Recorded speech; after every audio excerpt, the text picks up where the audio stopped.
plongeons dans les actrices principales les plus difficiles, impolies et carrément cruelles d'Hollywood. Ces actrices sont peut-être légendaires, mais en coulisses, elles se sont fait une réputation pour leur comportement de diva, leurs accès de colère et leurs attitudes scandaleuses qui ont laissé leurs costards tremblantes. Attachez vos ceintures. Ce voyage à travers les potins de l'ancien Hollywood et le drame contemporain est sensationnellement sauvage. Joan Crawford, la reine des méchantes. Joan Crawford était l'incarnation d'une diva de l'âge d'or dont la cruauté hors écran est devenue aussi légendaire que son talent à l'écran. Vous voulez du difficile? Joan l'a défini. Lauréate d'un Oscar connue pour ses performances brillantes, elle était aussi une perfectionniste acharnée, avec une tendance tyrannique. La célèbre scène des cintres en fil de fer dans Mommy Dearest a immortalisé sa réputation. Dans les mémoires de sa fille adoptive Christina, Joan est dépeinte comme une mère émotionnellement et physiquement abusive, récurant les sols de la salle de bain à 3 heures du matin, la battant pour des infractions mineures et explosant dans une violente colère quand elle a découvert une des robes de Christina accrochée à un simple cintre en fil de fer. Que ce soit entièrement factuel ou non, l'image glaçante a résonné dans la culture pop. Sur le plateau, Crawford exigeait une perfection et un contrôle absolu. Un maquilleur s'est souvenu que travailler pour elle était comme de la servitude. Chaque détail était scrupuleusement examiné et les membres de l'équipe étaient forcés de travailler comme s'ils n'étaient que de simples serviteurs. Joan faisait passer les esclaves pour des boy scouts, déplora l'artiste, soulignant ses inspections incessantes et son tempérament explosif. Sa rivalité avec Bette Davis a atteint des proportions presque mythiques. Sur le tournage de « Qu'est-il arrivé à Baby Jane ?» en 1962, les deux divas se livraient à des singeries féroces devant la caméra. Dans une scène, Bette devait traîner le personnage de Joan sur le sol, sans savoir que Joan avait glissé des poids dans ses poches pour se rendre plus lourde. Dans une autre, Bette aurait donné un coup de pied si fort à Joan qu'elle a eu besoin de points de suture. Pour ne pas être en reste, Crawford feignait la maladie, provoquant des retards de production ou l'utilisation d'une doublure, et complotait même pour voler la vedette à Bette lors des Oscars en acceptant un prix au nom d'une autre actrice. Tout cela pour contrarier sa vieille rivale. Faye Dunaway, terreur sur le plateau en lunettes de soleil de créateur. La réputation hors écran de Faye Dunaway est aussi glaçante que son jeu d'acteur. Du talent. Bien qu'acclamée pour son interprétation de Joan Crawford dans Mommy Dearest, Faye elle-même est devenue tristement célèbre pour son comportement explosif de diva. Dès son premier jour sur le plateau, sa collègue actrice Rutanya Alda se souvient d'avoir été violemment giflée au visage lors d'une répétition, laissant tout le casting dans un silence stupéfait. Son tempérament s'est seulement intensifié au fil des... En 1974, sur le plateau de Chinatown, elle s'est heurtée à plusieurs reprises avec le réalisateur Roman Polanski. La légende raconte que lorsqu'il lui a refusé une pause aux toilettes, elle a rempli une tasse, la lui a lancée furieusement et a ensuite explosé en jurant quand il a arraché un cheveu de sa tête. Cela lui a valu le surnom de « la redoutable Dunaway » de la part de son co-vedette Jack Nicholson. Sa réputation ne se limitait pas au cinéma. Lors d'une pièce à Broadway en 2019, des règles en coulisses ont été imposées.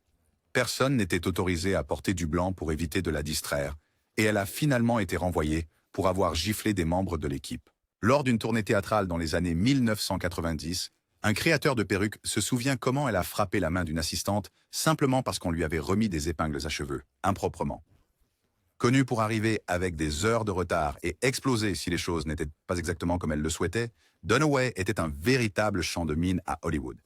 Elle renvoyait des assistants instantanément et exigeait même qu'un ascenseur entier soit vidé pour son trajet privé, insistant sur un type spécifique d'eau en bouteille refroidie à une température exacte. À la fin des années 90, elle a fait les gros titres en faisant une crise lors d'un vol transatlantique à cause d'un service lent, obligeant le pilote à intervenir. Tallulah Bankhead, diva originale outrageuse. Tallulah Bankhead était une séductrice d'Hollywood dont le comportement scandaleux et sans filtre a défini une époque. Cette actrice née en Alabama, active des années 1920 aux années 1940, a choqué la haute société par son humour diabolique et ses extravagances. Elle disait fameusement « Je suis aussi pure que la neige fondue », une phrase qui capturait parfaitement sa nature irrévérencieuse. Tallulah vivait selon ses propres règles, faisant la fête comme s'il n'y avait pas de lendemain et ne cachant jamais sa vraie personnalité. Lors des dîners chics à Hollywood, elle amusait le public en racontant des blagues osées et improvisées et divertissait les invités avec des récits sincères de ses conquêtes amoureuses, tant masculines que féminines. Lors d'un incident mémorable, elle a scandalisé un public londonien conservateur en se tournant vers un juge et en ronronnant « Je pourrais aller volontiers au lit avec vous ». Mais son audace n'était pas qu'un jeu. Tallulah pouvait être cruellement brutale. Sur le plateau de Our Royal Scandal, elle harcelait sans relâche une jeune costard, plongeant la production dans le chaos. Elle détestait tellement la prétention que si un réalisateur tentait de la maîtriser, elle le maudissait avec son accent du Sud rauque ou ignorait simplement ses instructions. Son tempérament volatile était pleinement affiché pendant la Deuxième Guerre mondiale sur le tournage de Lifeboat. En entendant la reddition italienne, elle s'en est prise à son costard autrichien Walter Slezak. J'espère qu'ils verseront chaque goutte de sang allemand. Je les déteste tous, et je te déteste aussi. Un silence stupéfait a suivi.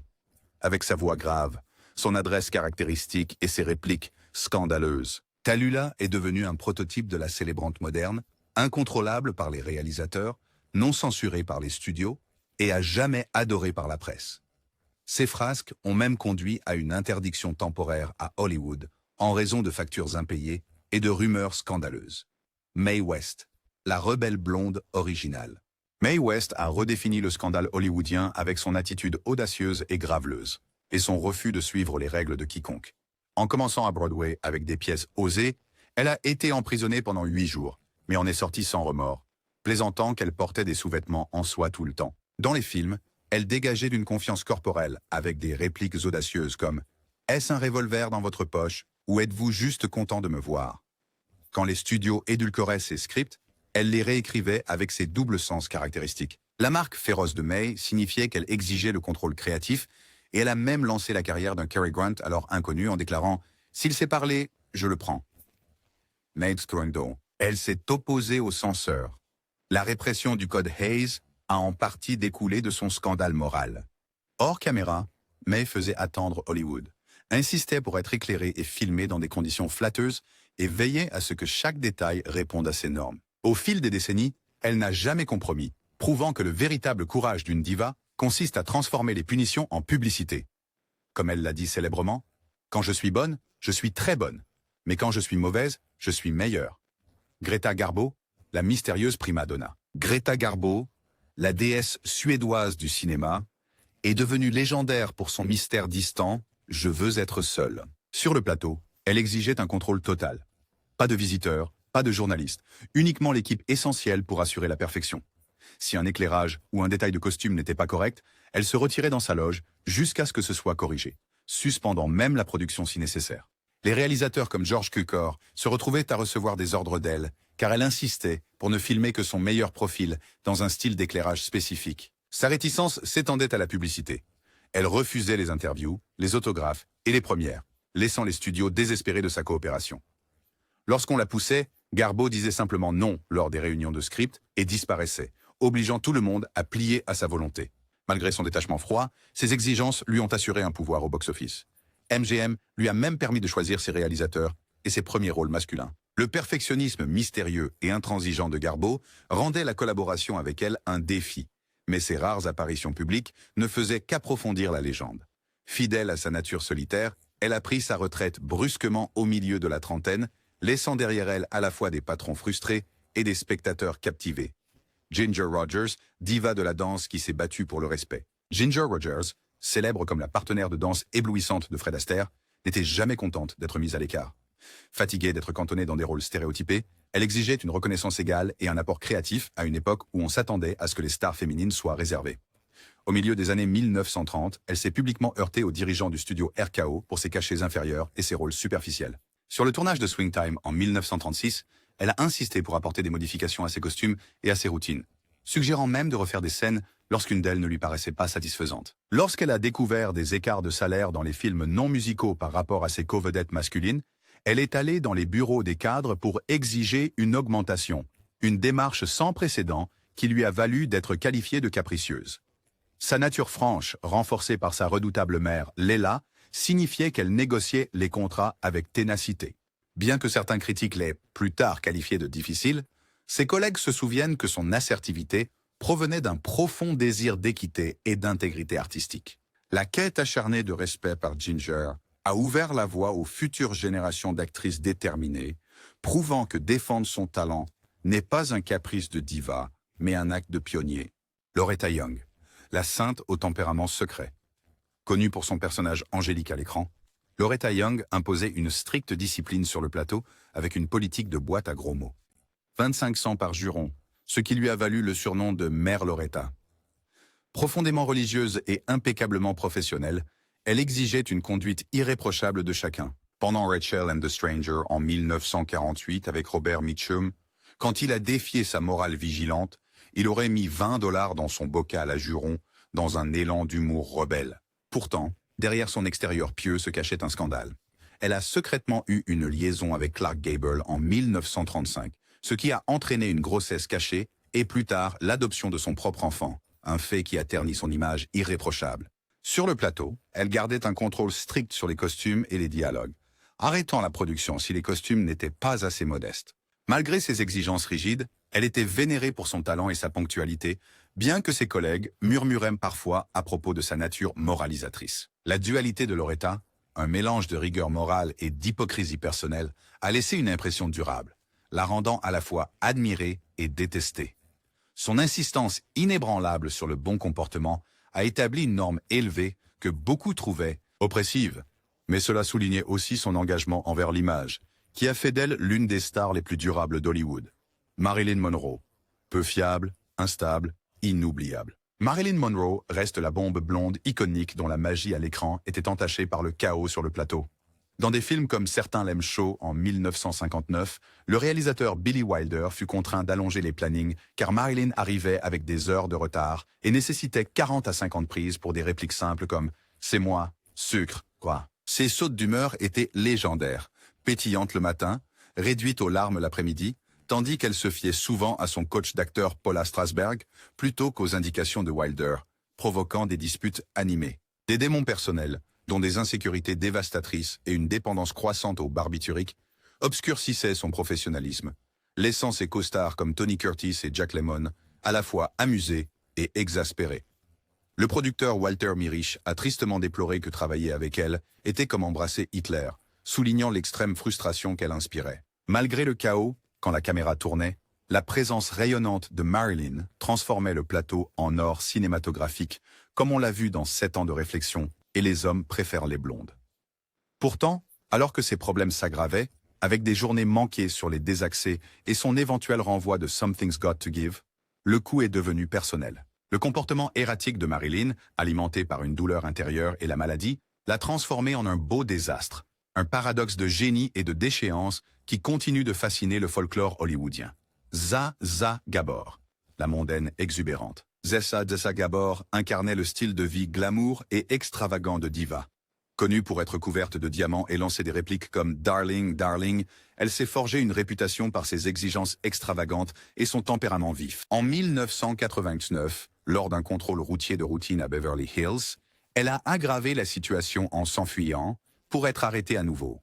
Puis, dans un tournant choquant, elle a giflé l'officier Paul Kramer au visage. Au tribunal, elle est sortie en larmes lorsqu'un procureur a mis en doute sa sincérité, violant même une ordonnance de silence avec des insultes caustiques. Cet incident célèbre a renforcé son image de célébrité qui n'hésitait pas à imposer physiquement ses normes élevées. Au-delà du tribunal, Zsa était connue pour exiger un traitement de star partout, insistant sur le caviar et le champagne lors des enregistrements à l'hôtel et voyageant avec son propre lit luxueux. Linge. Elle arrivait souvent en retard sur le plateau, passant plus de temps à se pomponner devant le miroir qu'à répéter ses répliques. Et sa paresse était ponctuée de répliques spirituelles, si quelqu'un ne répondait pas à ses exigences. Bien que ses éclats puissent être abrasifs, beaucoup admiraient sa personnalité flamboyante et la conscience de soi. Elle plaisantait plus tard sur son propre comportement de diva dans les talk-shows. En fin de compte, les extravagances de Zsa, allant des gifles publiques aux exigences de style de vie somptueux, ont fait d'elle une caricature vivante de la prima-donna hollywoodienne, qui vivait sa vie selon ses propres termes glamour, bien que controversée. Lana Turner, la dame avec un drame à revendre.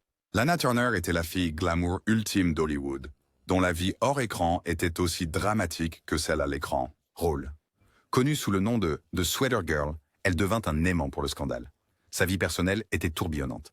Elle a eu 7 maris et de nombreuses liaisons, qui s'invitaient souvent sur film, s'est déroulée sur les plateaux. L'incident le plus notoire est survenu en 1958. Son petit ami associé à la mafia, Johnny Stompanato, connu pour son comportement violent, a été mortellement poignardé dans sa maison de Beverly Hills par sa fille de 14 ans, Cheryl. L'enquête s'est transformée en cirque médiatique, et bien que Cheryl ait été exonérée pour homicide justifiable, le scandale Le scandale a irrémédiablement terni l'image de Lana. Sur le plateau, sa réputation pour un comportement volatile persistait. Elle aurait giflé une jeune actrice pour s'être moquée de sa série d'ex-maris et était connue pour être émotionnellement imprévisible, arrivant parfois au travail visiblement bouleversée par des crises personnelles. Les réalisateurs et co-stars chuchotaient à propos de son allure de bad girl, et même si elle s'efforçait de rester professionnelle, l'attraction magnétique de sa vie personnelle troublée était impossible à ignorer.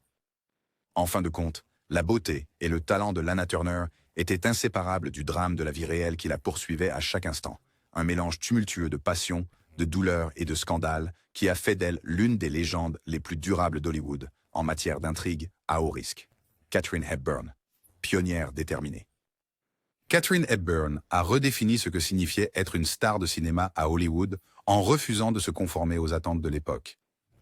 Connue pour son franc-parler et son esprit indépendant, Hepburn portait des pantalons d'homme, et une fois, elle a même défilé dans le studio en sous-vêtements lorsque RKO a tenté de l'obliger à porter des robes. Elle a un jour plaisanté. « Je n'ai pas de côté glamour, pas une de ces femmes frivoles. » Son indépendance farouche était évidente dans sa correspondance acharnée avec les réalisateurs. Si elle sentait que son avis était ignoré, elle envoyait une lettre de 8 pages expliquant pourquoi le réalisateur avait besoin d'elle. Hepburn non seulement a remodelé les rôles en acquérant les droits de The Philadelphia Story, puis en les vendant à MGM à ses conditions, mais elle a également constamment exigé que chaque aspect de la production réponde à ces normes élevées. Elle corrigeait les créateurs de costumes avec des remarques brusques comme « c'est du costumé, je ne le porterai pas ». Et elle s'opposait même ouvertement à des réalisateurs tels que George Cukor. L'expressivité d'Hepburn s'étendait également hors du plateau. Elle a refusé d'épouser Spencer Tracy malgré leur relation à long terme, défiant les normes sociétales. Bien que certains la trouvaient difficile ou peu féminine, son approche pragmatique a ouvert la voie aux générations futures. Avec 4 Oscars à son actif, la nature intransigeante de Hepburn relevait moins des caprices de star que de l'exigence de qualité et d'authenticité. Joan Collins, la véritable Alexis de Dynasty. Joan Collins est devenue synonyme de comportement de diva grâce à son interprétation d'Alexis Carrington dans Dynasty, et sa personnalité hors écran reflétait ce personnage exubérant. Intrépide en exigeant un salaire égal, elle a un jour insisté pour obtenir une rémunération égale à celle de son co-vedette John Forsythe, provoquant des conflits et lui valant des surnoms comme diva et garce dans les tabloïds. Collins a pleinement adopté son personnage, négociant des contrats lui permettant de garder des costumes glamour et dirigeant souvent le déroulement des scènes avec ses propres répliques improvisées. Son comportement sur le plateau était marqué par des répliques cinglantes et même des altercations physiques. Un incident célèbre a impliqué une bagarre avec sa co-vedette Linda Evans, qui est devenue légendaire. Au-delà de Dynasty, elle a tourné dans des pièces de théâtre et des feuilletons comme Guiding Light, exigeant des voyages en première classe et des hébergements 5 étoiles, et elle ne jouait pas tant que les valeurs de production ne répondaient pas à ces normes exigeantes. Pourtant, malgré les controverses, la conscience de soi de Joan et sa capacité à rire de sa réputation de diva, elle a même joué dans une publicité sneakers parodiant son tempérament, ont cimenté son statut d'icône. Bette Davis, la querelle et la fureur. La réputation de Bette Davis comme étant difficile est née d'une exigence incessante envers elle-même et d'un refus de se contenter de rôles médiocres. Dans les années 1930, sous contrat chez Warner Bros., elle s'est battue farouchement contre les rôles insignifiants, allant jusqu'à poursuivre le studio pour obtenir de meilleurs rôles. Connue pour son esprit mordant et ses éclats sans concession, Davis prenait souvent le contrôle des scènes lorsqu'elle estimait qu'un réalisateur était incompétent, ignorant souvent leurs instructions pour privilégier sa propre interprétation. Sa célèbre rivalité avec Joan Crawford sur Baby Jane est devenue légendaire à Hollywood, Davis lançant des répliques acérées, déclarant une fois après la mort de Crawford « Joan Crawford est morte ». Bien. Davis a également publiquement réprimandé les dirigeants du studio, se forgeant une réputation de force qui ne supportait pas les idiots. Pourtant, sa nature intransigeante garantissait que ses performances étaient révolutionnaires. Son intensité dynamique et sa volonté de lutter pour la qualité ont transformé chaque film qu'elle a touché. Ses collègues se souviennent que sa personnalité difficile était adoucie par une générosité envers ceux qui répondaient à ses standards élevés, en soutenant aussi bien les cadreurs talentueux que les écrivains. Selon ses propres mots, être qualifié de très difficile était un insigne d'honneur, un témoignage de sa quête incessante d'excellence. Elizabeth Taylor, glamour, scandale et détermination d'acier. La vie d'Elizabeth Taylor était un tourbillon de glamour et de scandale qui débordait sur les plateaux de tournage. À la mi-vingtaine, elle était une icône du cinéma international, mais sa farouche indépendance, souvent conduit à des accès de colère. Pendant la production de Cléopâtre en 1959, la liaison torride de Taylor avec son partenaire Richard Burton, alors qu'elle était encore mariée à Eddie Fisher, a transformé le plateau en cirque médiatique. Les paparazzis ont envahi. La production s'est arrêtée et les horaires se sont étendus de 6 à 16 mois. La puissance de star de Taylor signifiait qu'elle tirait parti de son succès pour obtenir des contrats très lucratifs et des avantages luxueux.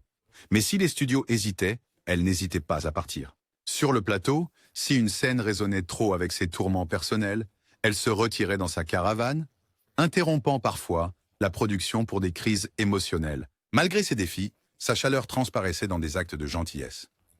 Elle a célèbrement sauvé la vie de Montgomery Clift après un accident de voiture et est restée aux côtés de Rock Hudson dans ses moments les plus sombres. Le comportement volatile de Taylor, allant de querelles explosives avec ses co-stars à des négociations diplomatiques avec les dirigeants des studios, la peignait à la fois comme bienveillante et tyrannique. Ses 8 mariages et ses luttes publiques pour le contrôle personnel et professionnel ont fait d'elle un paradoxe vivant, une diva qui pouvait être aussi tendre qu'elle était redoutable. Jean Harlow, bombe blonde avec un tempérament.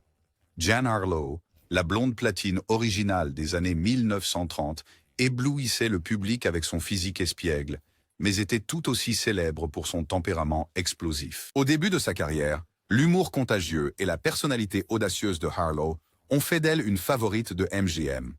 Cependant, le stress personnel, un mariage scandaleux suivi par la mort mystérieuse de son mari, et l'intrusion constante des tabloïds ont peu à peu ébranlé son tempérament enjoué. À la moitié de la vingtaine, les pressions de la célébrité l'avaient transformé. Ses collègues se souvenaient de ses sautes d'humeur et de ses accès de colère explosifs sur le plateau. Un incident célèbre impliquait Harlow jetant un miroir dans sa loge après qu'un dirigeant ait suggéré d'utiliser une doublure. Un acte qui symbolisait son refus défiant d'être remplacé. Il y avait aussi des rumeurs sur le fait qu'elle avait giflé physiquement un petit ami lors d'une dispute houleuse et qu'elle avait insulté bruyamment les responsables du studio. La consommation excessive d'alcool de Harlow, un mécanisme de coping face à ses pressions croissantes, n'a fait qu'aggraver son comportement instable. Pourtant, ceux qui la connaissaient bien affirmaient que, sous ce tempérament fougueux, se cachait une femme chaleureuse et généreuse, animée par la passion pour son art. Clara Bow, la première hit girl devenue sauvage. Clara Bow, la IT girl de l'ère des Flappers, incarnait l'esprit sauvage et débridé de l'ère du jazz. Émergeant d'un milieu difficile à Brooklyn, elle captivait le public avec son énergie brute et non filtrée. Mais son refus de se conformer à l'image aseptisée d'Hollywood la rendit rapidement difficile aux yeux des studios. Paramount Pictures tenta désespérément de la modeler en une star sage. Pourtant, le langage familier naturel de Bow, son comportement rebelle et son refus d'assister au bal d'élite de Hollywood la démarquaient. Lorsqu'on lui a demandé d'adoucir son accent de Brooklyn pour les films parlants, elle a séché les leçons pour faire des courses de voitures à la place. Un acte de défi qui la définissait. En dehors du plateau, les rumeurs circulaient sur ses fêtes sauvages avec des détails scandaleux de courses nues à travers les studios et un comportement tapageur qui ternissait l'image de l'E.T. Girl. Image. Une ancienne secrétaire mécontente a même révélé des détails scandaleux au tribunal, alimentant la frénésie des tabloïds et obligeant Paramount à prendre ses distances. La pression et l'exploitation constante ont finalement conduit à une dépression nerveuse et en 1931, Bow a quitté Hollywood entièrement pour se marier et se retirer à la vie de ranch. Sophia Loren, la diva italienne. Sophia Loren, une icône durable au début modeste à Naples, est réputée pour sa beauté à couper le souffle, son talent formidable et ses normes intransigeantes. Perfectionniste accomplie, elle a célébré arrêter la production d'un film hollywoodien jusqu'à ce qu'un directeur de la photographie remplace un membre de l'équipe insatisfaisant qui ne pouvait pas capturer ses meilleurs angles. Ses yeux en amande et ses pommettes hautes exigeaient un éclairage sans défaut. Pendant le tournage de Houseboat, Loren aurait giflé un membre de l'équipe après une remarque sarcastique suggérant qu'elle était responsable des problèmes conjugaux de Cary Grant. Connue pour son authenticité inébranlable, elle a un jour refusé de se présenter sur le plateau dans un costume révélateur, arguant que cela compromettait sa dignité. Hors du plateau, les talents de négociatrice de Loren étaient légendaires. Elle et son mari, Carlo Ponti, influençaient souvent ensemble les décisions de production. En veillant à chaque détail, de la conception du décor au costume, tout devait répondre à ses attentes élevées. Son insistance sur le respect s'étendait à la ponctualité et aux répétitions adéquates, et elle n'hésitait pas à corriger vocalement un coéquipier en retard. Même en vieillissant, sa présence royale imposait l'admiration sur le plateau. Barbara Stanwyck, dure comme des clous. Barbara Stanwyck était l'incarnation d'une Professionnelle stricte, une femme dont le caractère dur comme fer la rendait à la fois crainte et respectée. Née dans une vie difficile à Brooklyn, elle a développé une éthique de travail si intense qu'elle était souvent la première à arriver sur le plateau, mémorisant ses répliques et fixant un standard élevé pour tous ceux qui l'entouraient. Dans sa série télévisée, The Big Valley, elle gérait d'une main de fer, instruisant discrètement ses costards non préparés d'un regard perçant et d'un simple « Nous attendons tous et je n'aime pas attendre ». Halsey Gore, connue pour ses retours directs, elle prenait à part un acteur en retard et lui rappelait que l'excellence n'était pas négociable. Alors que certains collègues la trouvaient émotionnellement réservée, lui valant le surnom de Miss Stanwyck, ceux qui respectaient ces normes élevées devenaient des alliés loyaux. Contrairement à des divas plus flamboyantes, la réputation difficile de Stanwyck était ancrée dans sa discipline inébranlable et son refus de tolérer la médiocrité. Elle a quitté une pièce de théâtre dans les années 50 lorsque le metteur en scène s'est révélé incompétent, ne revenant que lorsque la direction a changé. Bien que son style puisse sembler dur, beaucoup ont plus tard reconnu que sa direction stricte avait été déterminante dans la réussite de nombreuses carrières. Dorothy Dandridge, talent isolé. Dorothy Dandridge a brisé les barrières en tant que première star de cinéma afro-américaine nominée pour un Oscar de la meilleure actrice. Pourtant, elle a affronté un isolement et des préjugés incessants qui la faisaient souvent paraître difficile. Sur le tournage de Carmen Jones en 1954, elle a subi des affronts subtils de la part des membres de l'équipe réticents à interagir avec une actrice principale noire. Malgré son élégance et son talent indéniable, Dorothy était contrainte à des rôles qui la marginalisaient, ce qui la rendait émotionnellement réservée et réticente à socialiser. Elle était connue pour être perfectionniste, insistant sur des prises supplémentaires si une scène n'était pas parfaite, car en tant qu'actrice noire, elle ressentait le besoin d'être 2 fois meilleure pour être reconnue. Cependant, son dévouement se faisait au détriment d'un « coût ». La pression de la discrimination constante, aggravée par des problèmes personnels tels que des difficultés financières et la prise en charge d'une fille aux besoins particuliers, a eu des répercussions. Sur un plateau plus tard, au début des années 60, elle s'est même évanouie à cause de l'épuisement. Pourtant, lorsqu'elle se produisait, son éclat transparaissait, captivant le public avec élégance et profondeur. Son refus de compromettre son identité était à la fois un acte de défi et un lourd fardeau. Marlène Dietrich, la rebelle avec un costume et une voix. Marlène Dietrich, l'icône du glamour androgyne, était connue pour son insistance farouche à contrôler chaque aspect de sa performance et de son image. Collaborant initialement avec le réalisateur Joseph von Sternberg, elle a créé un personnage inoubliable, sensuel, à demi éclairé et énigmatique. Après s'être séparée de Sternberg, elle a maintenu ses standards sur des plateaux comme celui de Destry Rides Again en 1939, dirigeant personnellement l'équipe d'éclairage lorsque l'angle de la caméra ne captait pas son allure. Connue pour son goût exigeant, elle remplaçait discrètement des chaussures encombrantes par des paires plus élégantes pour assurer la continuité. Dietrich exigeait le contrôle créatif. Elle insistait pour réviser le script si les dialogues ne répondaient pas à ses standards et n'hésitait pas à refuser une prise si elle ne la jugeait pas parfaite. Hors écran, son esprit caustique était légendaire. Elle faisait des remarques cinglantes sur ses partenaires de jeu et rejetait les talents qu'elle considérait indignes, faisant un jour une remarque sur la vanité d'une rivale avec un humour mordant. Pourtant, malgré sa réputation d'entêtement, la générosité de Dietrich envers l'équipe, cuisinant du ragoût pour les travailleurs de nuit et tricotant des chaussettes pour les cadreurs, révélait un côté plus doux. Sa nature intransigeante et sa capacité à dicter sa propre image lui ont valu le surnom de la Dietrich. Rita Hayworth, reine du glamour avec des démons intérieurs. Rita Hayworth, la déesse de l'amour des années 1940 de Gilda, a captivé le public avec sa présence sensuelle à l'écran, mais sa fiabilité sur le plateau s'est détériorée au fil du temps en raison de troubles personnels. Initialement transformée de Margarita Cancino par le studio en une star glamour, Rita subit les conséquences de sa réinvention constante sur son estime de soi. Après un mariage raté avec Orson Welles et un programme épuisant de films à la suite, sa performance commença à décliner. Sur le plateau de l'affaire de Trinidad en 1952, des collègues ont remarqué qu'elle se trompait dans ses répliques et semblait distraite, bien loin de sa précision antérieure. Le chef de studio, Harry Cohn, a même critiqué son poids et sa performance, envoyant des notes qui la faisaient pleurer et l'entraînaient à s'absenter. Alors que son état émotionnel se détériorait, Rita s'est tournée vers l'alcool pour faire face, ce qui a conduit à un comportement de plus en plus erratique. Comportement. Un incident sur Miss Sadie Thompson en 1953 l'a vue s'enfermer après une explosion de jurons.